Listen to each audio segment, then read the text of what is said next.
चलो स्टार्ट करते हैं। पहला क्वेश्चन क्या था? Sodium carbonate. सोडियम होता है, अच्छा मुझे क्वेश्चन बताते रहना, मैं अगले पेज में सॉल्व करता हूँ, ठीक है। सोडियम कार्बोनेट में सोडियम आपका होता है Na पॉजिटिव एंड कार्बोनेट होता है CO3 का 2 नेगेटिव। तो Na का 1 नीचे आ जाएगा और CO3 का 2 नीचे यहाँ क्रॉस करके जाएगा, तो आपका फॉर्मूला बनेगा Na2CO3। देख लो कितना नंबर करेक्ट है ये, ठीक है। सेकेंड क्वेश्चन क्या था? Magnesium chloride. मैग्नीशियम आपका Mg2 पॉजिटिव एंड क्लोराइड होता है Cl1 नेगेटिव। Mg के नीचे 2 आएगा, Cl के नीचे 1। फॉर्मूला विल बी MgCl2, ठीक है। थर्ड क्या था? पोटेशियम सल्फेट ना, K पॉजिटिव एंड सल्फेट का होता है SO4 2 नेगेटिव। तो K के नीचे 1 एंड SO4 के नीचे 2। ये 2 इधर, ये 1 इधर, तो formula will be K2SO4।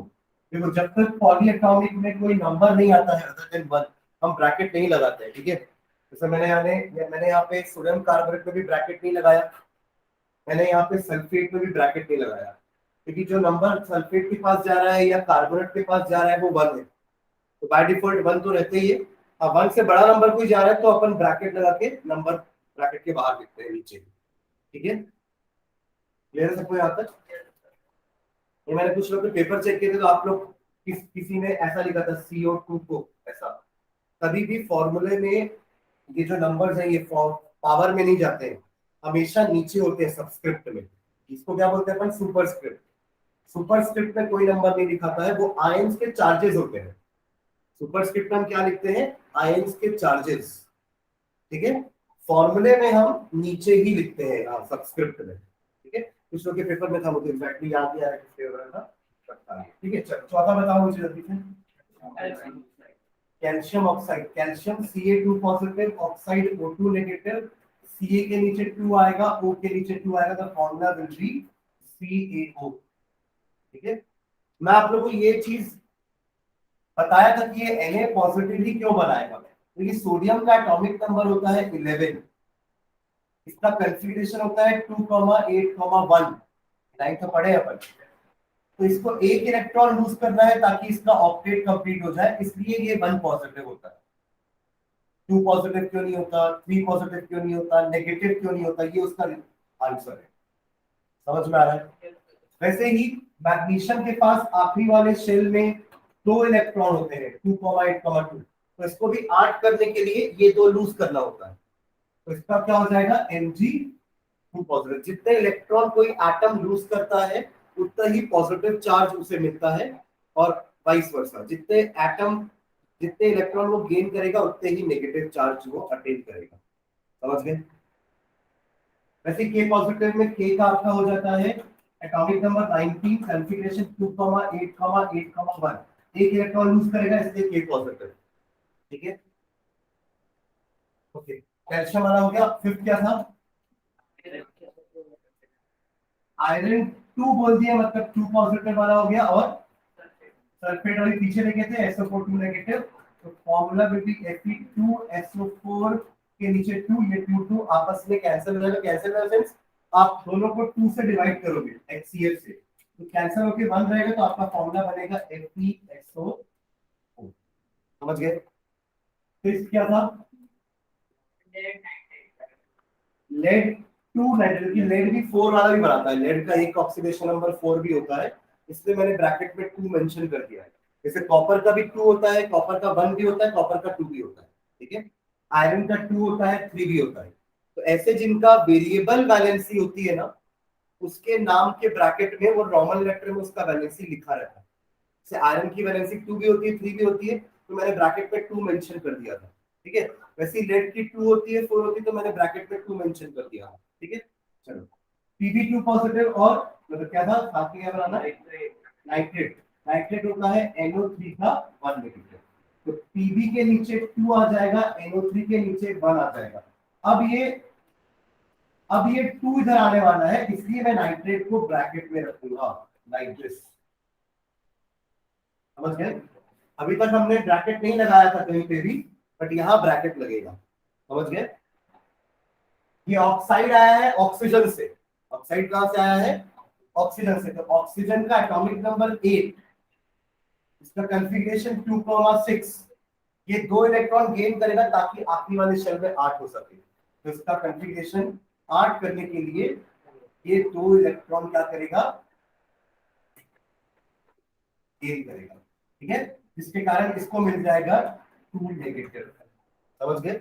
Electron gain किया है ना, कितने इलेक्ट्रॉन गेन किया? 2, इसलिए 2 नेगेटिव। ठीक है, चलिए नेक्स्ट बताओ अगला। Magnesium nitride. देखो नाइट्राइड आया है नाइट्रोजन से। नाइट्राइड कहां से आया है?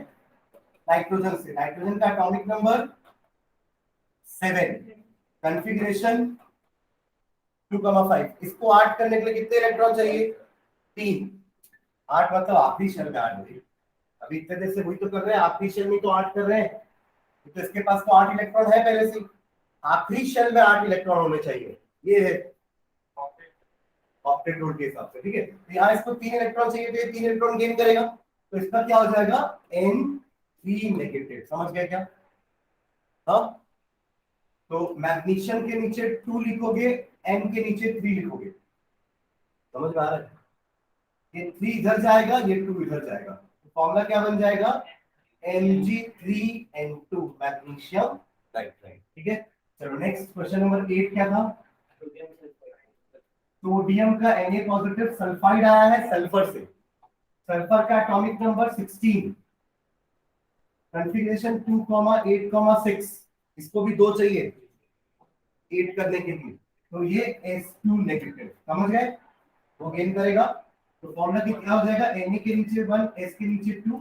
Formula will be Na2S। Next 9, aluminium का Al3 पॉजिटिव, क्लोराइड का Cl1 नेगेटिव। Al के नीचे 3, Cl के नीचे 1। The formula will be AlCl3। कई बार आप लोग लिखने में भी गलती करते, किसी का कैपिटल स्मॉल भी हुआ तो गलत कर देना। तो किसी ने क्लोरीन को ऐसा लिखा होगा अगर, तो गलत कर देना। बिल्कुल बिल्कुल मत सोचना, गलत कर देना। ठीक है, क्योंकि कैपिटल लेटर स्मॉल लेटर से भी मीनिंग चेंज हो जाता है। अगर आप स्मॉल सी लिख रहे हैं और कैपिटल एल लिख रहे हैं, या स्मॉल सी स्मॉल एल लिख रहे हैं, तो ये क्लोरीन नहीं है। क्लोरीन वो तभी होगा जब कैपिटल सी और स्मॉल एल है। ठीक है, रूल है ना ये सिंबल का। जिसका अगर एक लेटर सिंबल है तो वो कैपिटल होना चाहिए। अगर 2 लेटर सिंबल है तो पहला कैपिटल दूसरा स्मॉल होना चाहिए। ठीक है, अपनी मर्जी से नहीं बनाएंगे कुछ भी। चलिए लास्ट क्या था? अमोनियम। अमोनियम होता है NH4 पॉजिटिव, सल्फेट आपका SO4 2 नेगेटिव। NH4 के नीचे, क्योंकि ये आपका यहाँ पे 2 जाने वाला है, तो ब्रैकेट में इसको रखूंगा मैं, और इसके लिए ब्रैकेट की जरूरत नहीं है। Ammonium sulphate. समझ गए? देखो किसका क्या कितना गलत है, कितना सही है।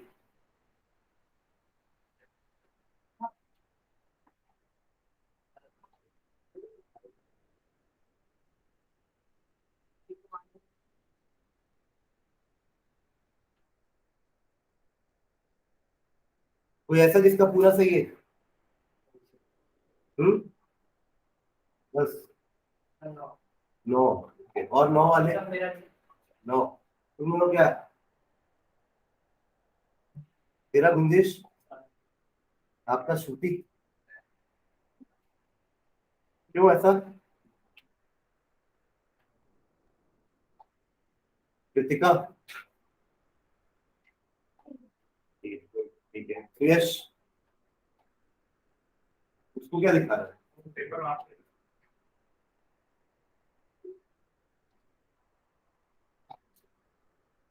अनीश का कितना है? हैं? अरे वाह, 3 हो गया। अरे वाह, पार्टी। पार्टी तो बनती है 3 के लिए। सब कुछ हो गया, 2 से 3 हो गया।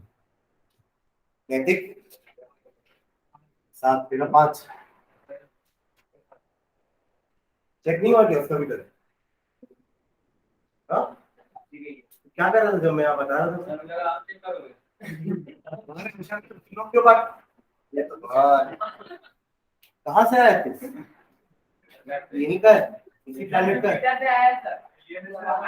पहले सबसे पहले क्या सवाल पूछा था कि बैलेंस करना है, और अभी मतलब फिर मैं क्यों बट रहा है, मेरे को मजा आ रहा है क्या?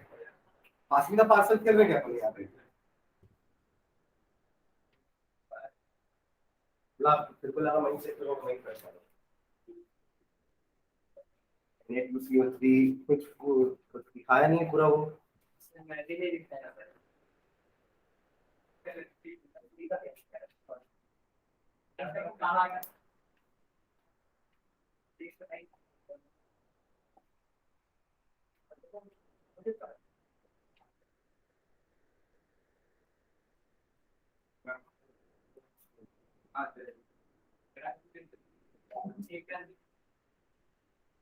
एक, दो, तीन, चार, चार।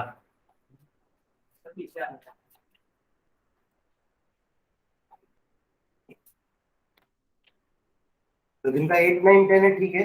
नहीं, 7 से लेके तब पीछे तक सब रिपीट मारेंगे। ठीक है, चलो। ठीक है, 8, 9, 10 वाले फ्री है तो। चलो लास्ट अपन क्या एंड किए थे? रिफ्रैक्टिव इंडेक्स पढ़े थे ना अपन लास्ट क्लास में, पूरा उसके न्यूमेरिकल अगर देखे थे। चलो आज स्टार्ट करते हैं अपन। जैसे अपने उसमें सबसे पहले पढ़ा था प्लेन मिरर के बारे में, राइट? जब हम रिफ्लेक्शन पढ़ रहे थे तो पहले अपन प्लेन मिरर पढ़े थे, फिर हम कर्व्ड सरफेस में आए थे। वैसे ही पहले अपन इसमें एक रेक्टेंगुलर ग्लास स्लैब पढ़ेंगे। वो तो मिरर था, बट यहाँ पे हमें ट्रांसपेरेंट मीडियम चाहिए, तो हम एक ग्लास का टुकड़ा लेंगे। एक रेक्टेंगुलर ग्लास स्लैब में रिफ्रैक्शन कैसे होगा, ठीक है? तो हेडिंग डाल लो,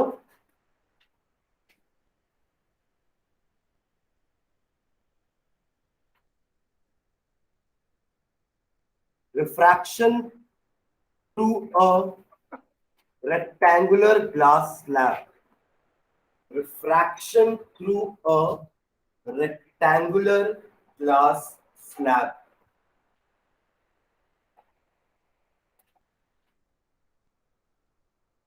ठीक है, चलो इसके बारे में थोड़ा सा लिखना। रेक्टेंगुलर ग्लास स्लैब के बारे में अपन कैसे इसमें रिफ्रैक्शन करवाएंगे। देखो नीचे, consider a rectangular glass slab. Consider a rectangular glass slab PQRS। इस रेक्टेंगल का नाम दे रहे हैं अपन PQRS। Consider a rectangular glass slab PQRS, full stop. A ray, a ray, एक रे है ना? A ray AE, capital A capital E, ये नाम दे रहा हूँ, रे का नाम है, ठीक है? A ray AE is incident on the face PQ. A ray AE is incident on the face PQ at an angle of incidence I. At an angle of incidence I. At an angle of incidence I. Full stop.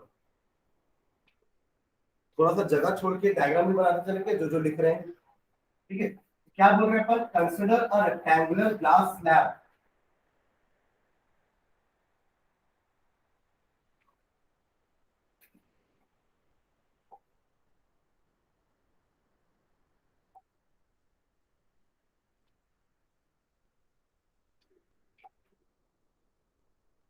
ये आपका rectangular glass slab.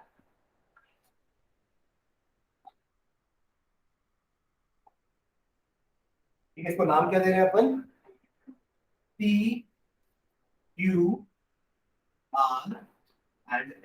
ठीक है? फिर क्या बोला अपन ने कि एक रे AE है जो ऐसे आपके इंसिडेंट कर रही है। दिस इज रे AE। तो उसका ऐसा रहेगा क्योंकि वो इंसिडेंट रे है, ठीक है? यहीं तक लिखे। A ray AE is incident on the face। कौन से फेस में आई है वो? PQ फेस में at an angle of incidence I। तो यहाँ एक नॉर्मल बना लेते हैं।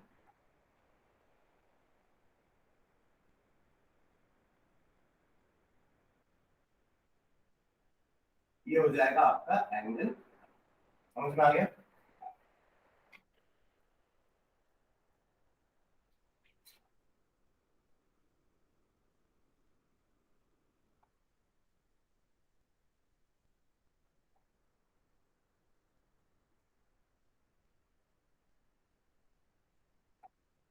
ठीक है, चलो आगे बढ़ते हैं। Full stop. On entering on जगह छोड़ना, अगर मतलब आप लोग बीच में बना रहे हो ना, तो नीचे थोड़ा जगह छोड़ना, क्योंकि वो नीचे भी आएगा ना, यहाँ तक जाएगा ये फिगर। अगर आप लोग ऊपर जगह नहीं छोड़े हो और सीधा फिगर बना दिए, तो अब नीचे थोड़ा फिगर के बाद जगह छोड़ के लिखना, क्योंकि ये फिगर बाहर भी आएगा ना। समझ रहे हो मैं क्या बोल रहा हूँ? सिर्फ रेक्टेंगल के अंदर नहीं बनने वाला है, ये फिगर के बाहर भी थोड़ा बहुत यहाँ तक ड्राइंग होगी। On entering the glass slab, on entering the glass slab क्या होगा? अगर वो रे ग्लास स्लैब के अंदर एंटर करेगी तो क्या होगा? हाँ, पहला तो आंसर होना चाहिए सर, रिफ्रैक्शन होगा। क्या होगा? रिफ्रैक्शन होगा। अब रिफ्रैक्शन होगा मतलब बेंडिंग हो रही है लाइट की, तो लाइट किस तरफ बेंड होगी? टुवर्ड्स द नॉर्मल की अवे फ्रॉम द नॉर्मल? सोच लो पहले सर। हाँ, क्या बोल रहा है आदित्य? Sir towards.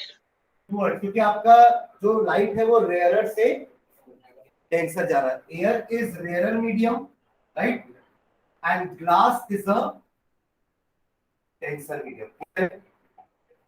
तो it will bend towards the normal, तो वो कुछ ऐसे बेंड करेगी, राइट? सही है। तो क्या लिखे हैं? On entering the glass slab, it bends towards the normal. It bends towards the normal. It bends towards the normal and travels along EF. And travels along EF. इसको नाम देता हूँ पॉइंट को F. ठीक है? EF. ई तो है ऊपर पॉइंट EF, और एरो बनाते चलना ना। सर एंड के बाद क्या बोले? And travels along EF at an angle of refraction R. ये हो जाएगा आपका एंगल R। बनाते चल रहा ना साथ साथ में, ये आपका एंगल R। ठीक है, चलो अगला। अब देखो ये रिफ्रैक्टेड रे जो EF है, ये फिर से बाउंड्री में आ गई है, जहां फिर से रिफ्रैक्शन होगा और वो वापस एयर में आएगी, राइट?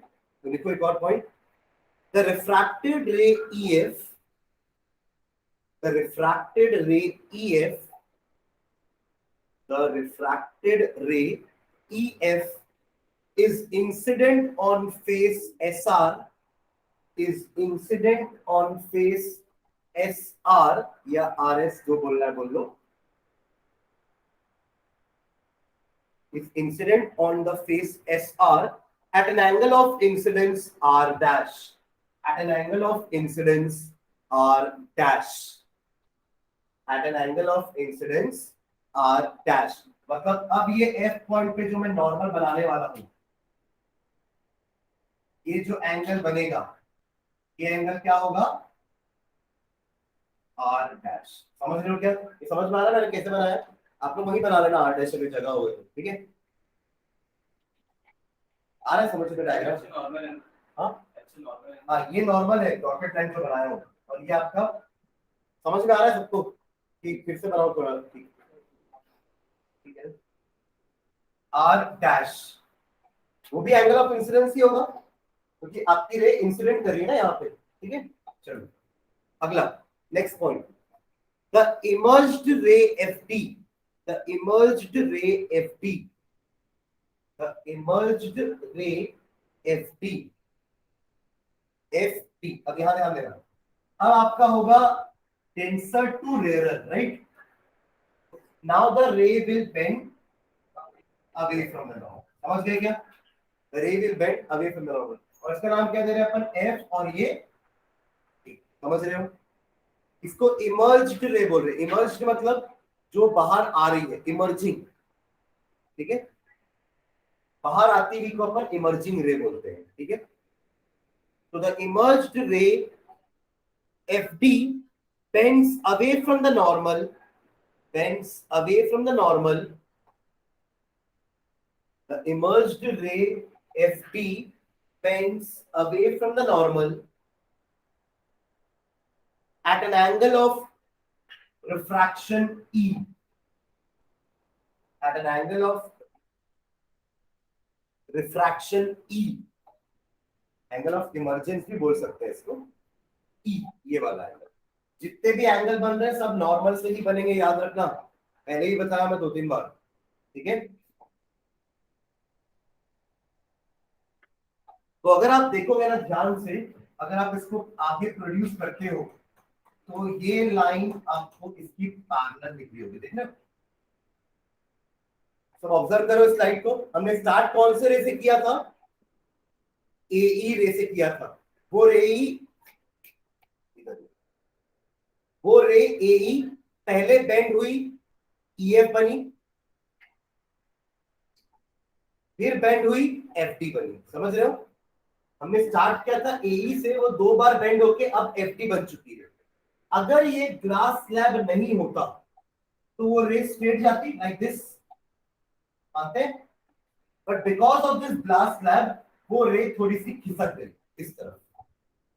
इसको कहते हैं अपन डिस्प्लेसमेंट। कोई भी ऑब्जेक्ट अगर अपनी पोजीशन से डिस्प्लेस, मतलब चेंज हो गई उसकी पोजीशन, तो अपन बोलते हैं कि the body has been displace, right. अगर मैं यहीं से चल के वापस यहां से यहां आ जाऊं तो आप बोलोगे सर डिस्प्लेसमेंट 0 है, बट यहाँ तो ऐसा नहीं है ना। उस रे का ओरिजिनल पोजीशन ये होना चाहिए था, बट वो अभी इधर है, मतलब इतना क्या हुआ है, उसका डिस्प्लेसमेंट हुआ है। और क्योंकि वो साइडवाइज हुआ है, साइडवाइज हुआ ना, साइड से हुआ है, तो इसे अपन कहते हैं लैटरल डिस्प्लेसमेंट। जैसे वहां पे लैटरल इन्वर्जन था, कहां पे? प्लेन मिरर में ऐसा कर दिया मैं, सॉरी, लैटरल मतलब ऐसा नहीं होता, लैटरल मतलब ऐसा होता है, समझ रहे?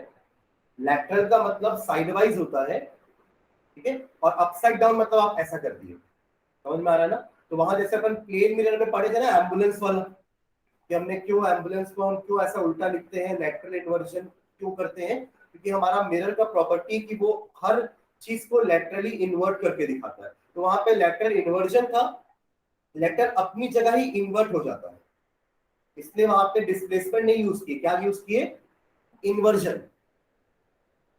समझ में आ रहा है? मैं ऐसे से ऐसे हो जाऊं तो ये हो गया लेटरल इन्वर्जन, साइड वाइज, ठीक है। और मैं अगर ऐसे से ऐसे हो जाऊं तो ये हो जाएगा लेटरल डिस्प्लेसमेंट, और वह उल्टा हो जाऊं तो वो हो जाएगा आपका इन्वर्जन पूरा।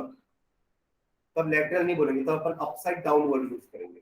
समझ गया ना? तो लेटरल का मतलब ही होता है साइड वाइज, साइड से ही या तो वो डिस्प्लेस होगा, जगह चेंज कर लेगा, या तो अपने ही जगह पे वो इन्वर्ट हो जाएगा। तो वो इन्वर्ट वाला प्रॉपर्टी प्लेन मिरर का था, लेटरल डिस्प्लेसमेंट वाला प्रॉपर्टी आपके रेक्टेंगुलर ग्लास स्लैब का होगा या ग्लास स्लैब का होगा। समझ गए क्या? ठीक है, चलो उसको नोट कर लेते हैं। नीचे लिखो, thus the emergent ray FD, thus the emergent ray FD, thus the emergent ray FD is parallel to the incident ray, is parallel to the incident ray.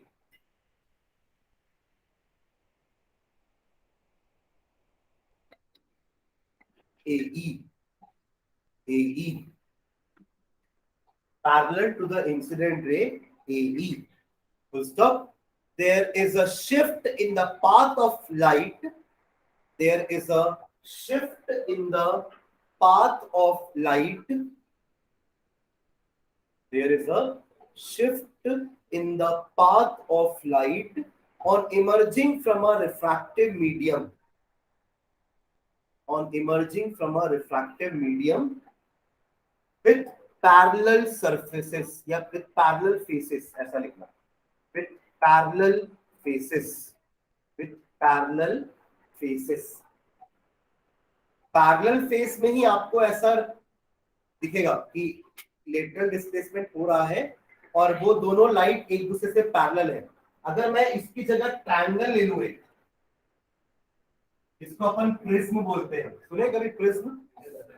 अगर इसमें भी आप रिफ्रैक्शन कराओगे तो वही चीज होगी जैसे वहां पे हो रही थी।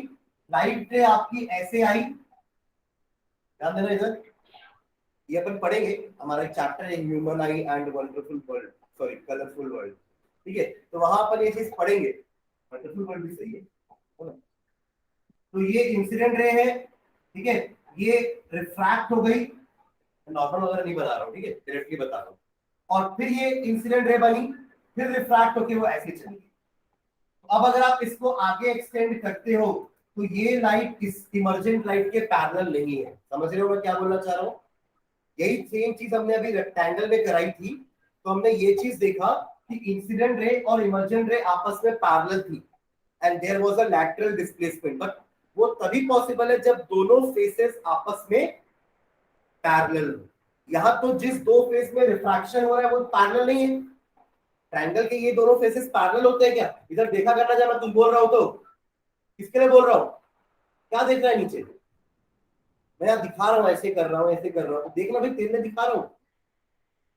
तो ये ट्रायंगल का दो फेस ऐसा है जो पैरेलल नहीं है, तो जो इंसिडेंट रे यहाँ एंटर करेगी वो दो बार रिफ्रैक्ट जरूर करेगी, जैसे रेक्टेंगल में कर रही है, दो बार रिफ्रैक्शन हुआ ना, वैसे ही दो बार रिफ्रैक्शन यहाँ भी होगा। बट फर्क क्या है दोनों में कि emergent ray is not parallel to incident ray, but यहाँ पे है ऐसा, emergent ray is parallel to incident रे। दोनों में डिफरेंस समझ में आ रहा है? इसलिए अपन यहाँ लिख रहे हैं कि there is a shift in the path of light on emerging from a refractive medium with parallel faces. समझ में आ गया? ठीक है। This shift is known as this shift is known as this shift is known as lateral shift और lateral displacement. दोनों बोल सकते हैं, शिफ्टिंग भी बोल सकते हैं, डिस्प्लेसमेंट वर्ड भी यूज कर सकते हैं। This shift is known as lateral shift और lateral displacement. It is denoted by small d. Generally we denote this by small d. ठीक है? समझ में आ रहा है? यहां भी दोनों एक दूसरे से डिफ्लेक्ट हो रहे हैं। ऐसा तो ना कि इसका यहाँ है और यहाँ पे भी डिस्प्लेसमेंट हुआ है, बट पैरेलल डिस्प्लेसमेंट नहीं हुआ है, एंगुलर डिस्प्लेसमेंट हुआ है। समझ रहे हो कैसे एंगुलर डिस्प्लेसमेंट हुआ है? आप इसको पीछे प्रोड्यूस करो, इसको भी, और इसको आगे प्रोड्यूस किए, तो ये एंगल बन रहा है दोनों के बीच में, है ना? ये लाइट जानी थी ऐसी और चली गई रिफ्रैक्ट होके ऐसी, तो ये है ना दोनों के बीच का एंगल। इतने एंगल से लाइट डिफ्लेक्ट हो गई, ठीक है, अपने ओरिजिनल पाथ से।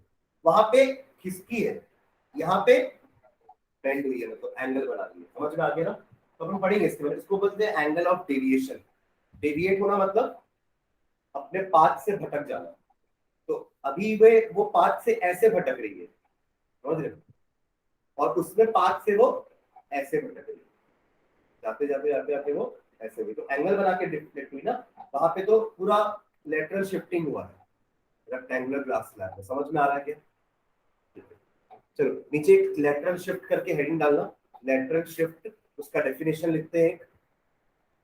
स्मॉल डी लिख लियो ना आप लोग फिगर में ये, और ये एक्सटेंड करके बना लियो सब फिगर। सबका इतना बन गया फिगर?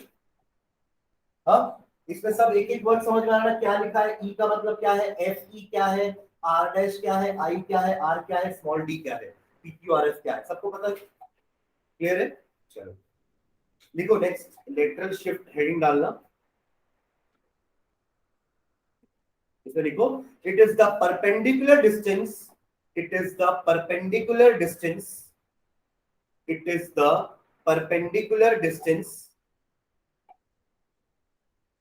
परपेंडिकुलर डिस्टेंस इसलिए बोल रहे हैं, अगर आप यहां से एक परपेंडिकुलर ड्रॉ करोगे तो वो यही बनेगा, और उतने डिस्टेंस को मेजर करोगे तो वही आपका लेटरल डिस्प्लेसमेंट है। समझ गए? तो it is a perpendicular distance between the incident and the emergent रे। It is the perpendicular distance between the incident and the emergent ray. ठीक है? It is the perpendicular distance between the incident and emergent ray. When light is incident, when light is incident, when light is incident, when light is incident obliquely, oblique का मतलब होता है कुछ angle में incidence कर रही है, ऐसा। This is oblique. समझ रहे हो क्या? एल वाई बस लगा देना, ऑब्लिकली। ये ऑब्लिकली है, मतलब अदर देन नॉर्मली, नॉर्मली ना है, सीधी ऐसे गिरेगी लाइट। अगर ये आपका रेक्टेंगुलर ग्लास स्लैब का फेस है और अगर लाइट सीधी ऐसी गिर रही है तो इसको अपन बोलेंगे कि the light is incident normally. जैसे वहां का स्पेशल केस याद है आप लोग को, मिरर का? कि अगर लाइट इंसिडेंट करेगी नॉर्मली तो it will retrace its path, याद आ रहा है? वैसे ही यहाँ पे भी अपन बोल रहे हैं कि रिफ्रैक्शन अगर ऐसा होगा ना तो ये आपका सीधे ही चला जाएगा विदाउट बेंडिंग, ठीक है? तो यहाँ पे अगर आपको लैटरल शिफ्टिंग चाहिए तो आपकी इंसिडेंट रे ऑब्लिकली आनी चाहिए, it should make some angle with the normal, समझ रहे हैं क्या?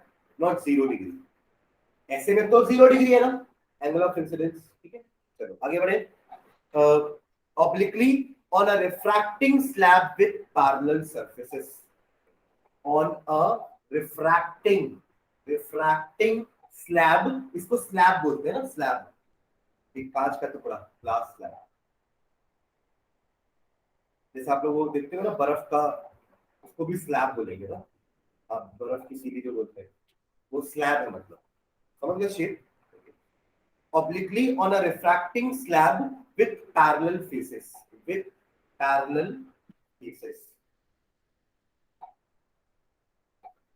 चलो एक लाइन और लिखना नीचे, following are some of the factors, following are some of the factors, following are some of the factors on which lateral shift depends, on which lateral shift depends, on which lateral shift depends। first point लिखना, first point, it is directly proportional to thickness of the glass slab, it is directly proportional to the thickness of the glass slab, it is directly proportional to the thickness of the glass slab। आपका glass slab कितना मोटा है, जैसे अभी देखेंगे ना तो ये आपका थिकनेस है, तो ऐसा करके साइड में थिकनेस लिख लेना, ठीक है? ग्लास की मोटाई कितनी है, समझ रहे क्या बोल रहा हूं मैं? अगर देखो आपका ग्लास कम थिक होता, मान लो इतना ही होता, तो यहीं से रिफ्रैक्शन हो जाता ना, समझ रहे? अगर ग्लास स्लैब सिर्फ इतना ही पतला होता तो पहला रिफ्रैक्शन यहाँ होता, ठीक है, और बेंड होने के बाद दूसरा यही होता, तो आपका लैटरल शिफ्ट थोड़ा कम रहता, समझ रहे? थिकनेस कम है तो लैटरल शिफ्ट भी कम हो जाएगा, इससे तो डायरेक्टली प्रोपोर्शनल लिखे, राइट? तो it is directly proportional to the thickness of the glass slab. Second point लिखना, directly proportional to incidence angle, directly proportional to incident angle, directly proportional to incident angle. ये समझ में आ रहा point? आपका angle of incidence जितना ज्यादा होगा ना लैटरल शिफ्टिंग उतनी ज्यादा होगी, ठीक है? थर्ड पॉइंट लिखना, it is directly proportional to refractive index of glass slab, it is directly proportional to the refractive index of the glass slab, it is directly proportional to the refractive index of the glass slab।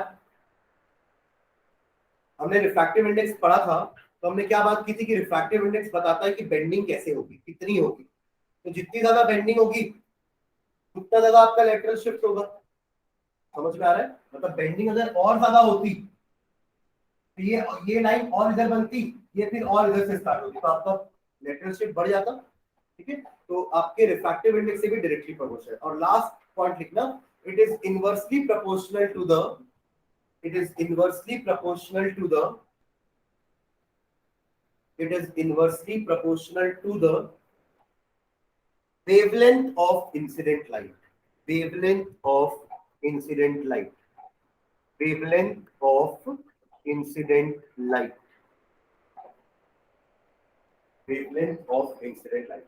थोड़ा सा यहाँ पे देखना एक बार, हमने क्या पढ़ा था आप लोग को, स्नेल्स लॉ को थोड़ा सा याद दिला रहा हूं मैं, sine i by sine r, अच्छा इसको स्नेल्स लॉ बोलते हैं, मैं आपको बताना शायद भूल गया, हमने जो सेकंड लॉ लिखा है ना, sine i by sine r is equals to n/1, उसको अपन स्नेल्स लॉ बोलते हैं, it is Snell's law, SNELL apostrophe S, Snell's law लिख लेना, वहां पे लिख लो कहीं पे पीछे, जहां पे अपन सेकंड लॉ लिखे ना रिफ्रैक्शन का, वहीं पे कहीं ब्रैकेट में लिख लो स्नेल्स लॉ, सभी जहां पर लिखे हैं सेकंड लॉ रिफ्रैक्शन का, ब्रैकेट में स्नेल्स लॉ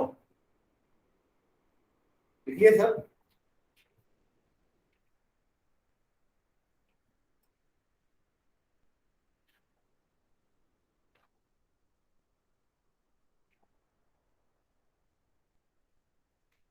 हाँ वापस कर, इसका अपन फॉर्मूला क्या लिखे थे, अगर मुझे n21 निकालना है तो मैं क्या करता था, v1 बाय, याद है, velocity of light in medium 1 upon velocity of light in medium 2, या फिर इसका अपन एक और फॉर्मूला निकाले थे n2 बाय n1, ये याद है, ये भी देखे थे अपन है ना, और अपन ये भी प्रूफ किए थे कि n21 is equals to 1 bye n12, ये भी देखे थे।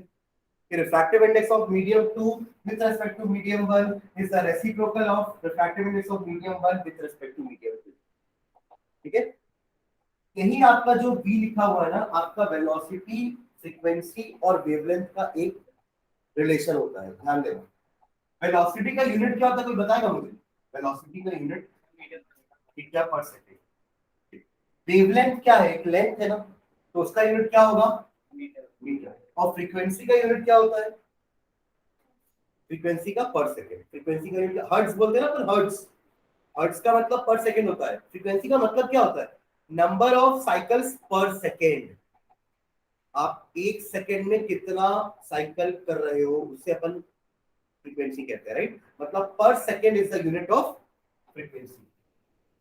आपका फॉर्मूला क्या बनता है, देखो v is equals to lambda, मतलब वेवलेंथ होता है, और f यानी कि frequency, v is equals to f lambda, एक रिलेशनशिप होता है, relationship between velocity of the light, its wavelength and its frequency. सबको समझ में आ रहा है क्या, हाँ, नो, क्या हो गया, क्यों हंस रहा है, तो बस क्यों रहा है, ठीक है। अब अगर मैं इस v को रिप्लेस करता हूं लैम्डा और f से, यहां पे v की जगह अगर मैं लैम्डा इंटू f डालता हूं, यानी कि ऐसा कुछ, lambda 1 f upon lambda 2 f, like this, frequency constant रखता हूं अगर मैं, तो ये f f कैंसिल, तो एक रिलेशनशिप और बन गया, लैम्डा 1 बाय लैम्डा 2। समझ में आ रहा है क्या, तीन रिलेशनशिप हो गए हमारे पास, n21 is equals to v1 by v2 is equals to n2 by n1 is equals to lambda 1 by lambda 2। वो तो इनका अलग रिलेशन है, इसका अलग चीज है, मैं n21 की ही बात कर रहा हूँ, समझ में आ रहा है क्या। और आपने ये देख रहे हो कि रिफ्रैक्टिव इंडेक्स और लैम्डा इनवर्सली प्रोपोर्शनल है, रिफ्रैक्टिव इंडेक्स 2 का ऊपर है, लैम्डा यानी कि वेवलेंथ 2 का नीचे है, रिफ्रैक्टिव इंडेक्स 1 का नीचे है तो लैम्डा उसका ऊपर है, ऊपर नीचे है ना, जैसे ये दोनों, ये और ये 1 1 वाला ऊपर ही है और 2 2 वाला नीचे ही है, मतलब डायरेक्टली प्रोपोर्शनल। पर जहां एक न्यूमरेटर में होता है दूसरा डिनोमिनेटर में, एक न्यूमरेटर में दूसरा डिनोमिनेटर में, मतलब वो इनवर्स रिलेशनशिप हो जाती है। इसलिए हमने वेवलेंथ में क्या लिखा हुआ है, it is inversely proportional to wavelength, दिख रहा है आप लोगों को, लाइट की वेवलेंथ जितनी ज्यादा होगी बेंडिंग उतनी कम होगी, लाइट की वेवलेंथ जितनी ज्यादा होगी बेंडिंग उतनी कम होगी, समझ रहे हैं। तो इस चीज को नोट कर लो, कहां से नोट करोगे, जहां वेवलेंथ वाला पॉइंट लिखे हो ना वहां नीचे लिखना, relationship between, relationship between, relationship between velocity, relationship between velocity comma wavelength, wavelength को अपन लैम्डा से डिनोट करते हैं, इसको पता है लैम्डा बोलते हैं, this is lambda, comma wavelength and frequency, relationship between wavelength, frequency and velocity, या वेलोसिटी वेवलेंथ एंड फ्रीक्वेंसी जो भी लिखे हैं, है ना, is given by v is equals to lambda into f, ये वाला v is equals to lambda into f,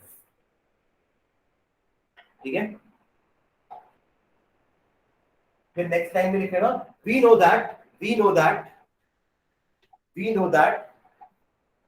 n21 is equals to v1 by v2, ये अपन लास्ट क्लास में पढ़ चुके हैं अच्छे से डिटेल में, पूरा लास्ट क्लास हमने रिफ्रैक्टिव इंडेक्स को ही दिया था। n21 is equals to v1 by v2 is equals to n2 by n1, ये भी अपन देख रहे थे लास्ट क्लास में, is equals to lambda 1 by lambda 2, directly लिख लो लैम्डा 1 by लैम्डा 2, समझ गए? तो ये अब 3 फॉर्मूले हो गए आपके पास लैम्डा के, क्लियर है यहाँ तक?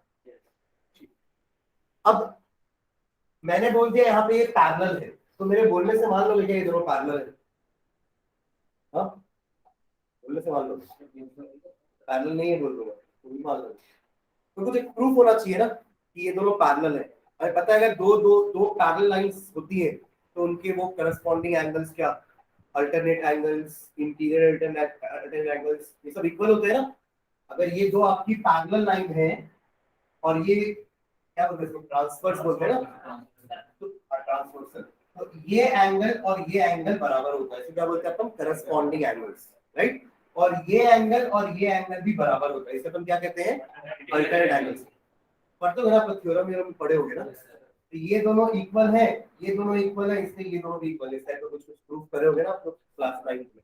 तो अगर मैं प्रूफ कर दूं कि ये दोनों एंगल्स या ये दोनों एंगल्स इक्वल है, तो अपन बता सकते हैं कि ये दो लाइन पैरेलल है। समझ में आ रहा है? Very good. तो यहां भी हम यही करेंगे, हम एंगल आई और एंगल ई को बराबर करेंगे, एंगल आई और एंगल ई, मतलब angle of incidence and angle of emergence, अगर मैं इन दोनों को बराबर प्रूफ कर दूं तो अपन बोल सकते हैं कि ये लाइन और ये लाइन आपस में पैरेलल है। समझ में आ रहा है? तो इसको अपन नेक्स्ट क्लास में करेंगे, तो बस सब एंड डाल के रख लो, प्रूफ करके, proof for angle I is equals to angle E, proof for angle I is equals to angle E, ठीक है? इसको अपन नेक्स्ट क्लास में करेंगे। एक बार रेक्टेंगुलर ग्लास है फिर से रिवाइज करना वो डायग्राम अच्छे से, क्योंकि अपन वहीं से शुरुआत करेंगे वापस, ठीक है? चलिए, मैं आज ना सारे वीडियो अपलोड कर दूंगा, ये आदित्य भी मांग रहा था, तो मैं आज शाम रात तक सारे वीडियो अपलोड करके ना वही डिटेल में डाल दूंगा मैं, ठीक है, ग्रुप के, जैसे हाफिज